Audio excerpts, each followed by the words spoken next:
In this video, we explain how to use Cara Print Cam to prepare an STL file for 3D printing in Cara Print 4.0.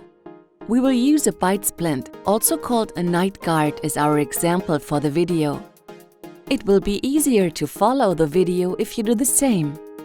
Start by opening Cara Cam and click on Print Editor. Under Model List, click Add. Locate the STL file that you wish to print and click Open.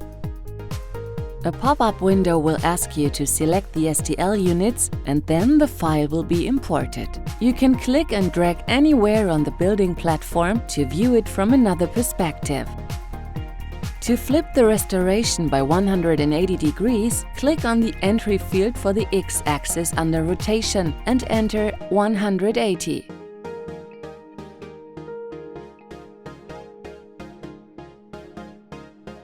Note that supports will not be generated on the cavity side when you flip the restoration by 180 degrees. For further processing, it's easier to remove the supports when you place them on the occlusal side.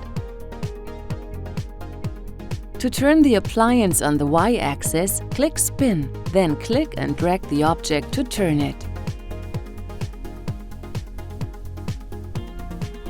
To angle the object, click Orient and then click and drag the object to the desired angle.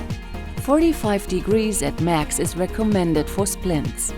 When orienting the object, the surfaces that are most important for a good fit should be facing away from the build table. You can optimize the supporting structure also by slightly adjusting the orientation. Remember, we are building layer by layer. To align the lowest point of the object to the building platform, click Snap to Floor. The distance between the platform and object should be about 10 to 15 mm.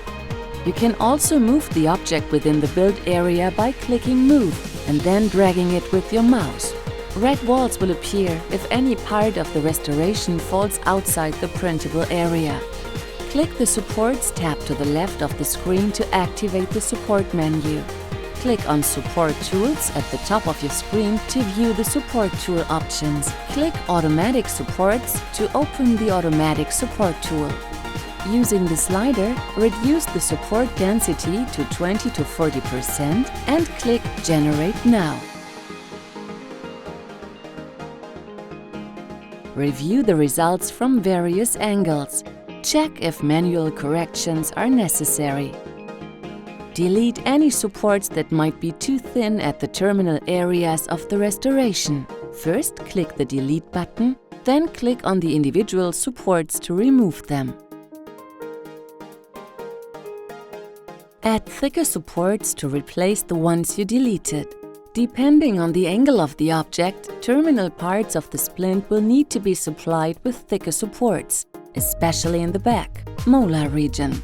Remember, longer supports are less stable and could break while printing if they are too thin. For splints, we recommend using the thicker supports labeled medium. Click Add and adjust the settings under Support Parameters. If not already done by the Automatic Support Generation tool, make sure that the first supports touching the object prevent the object from rotation for more reliable results.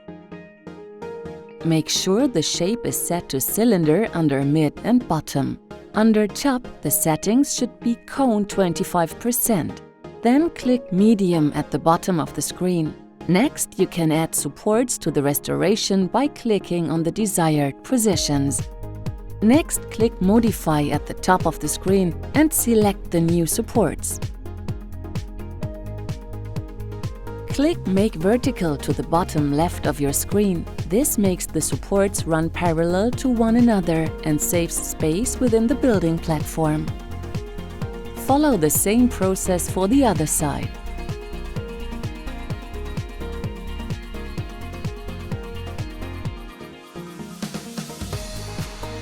To create a foundation, first check the box next to Foundation under Supports to the left of the window. Then select Hash or Peel Off Foundation from the drop-down menu, depending on the size of the object.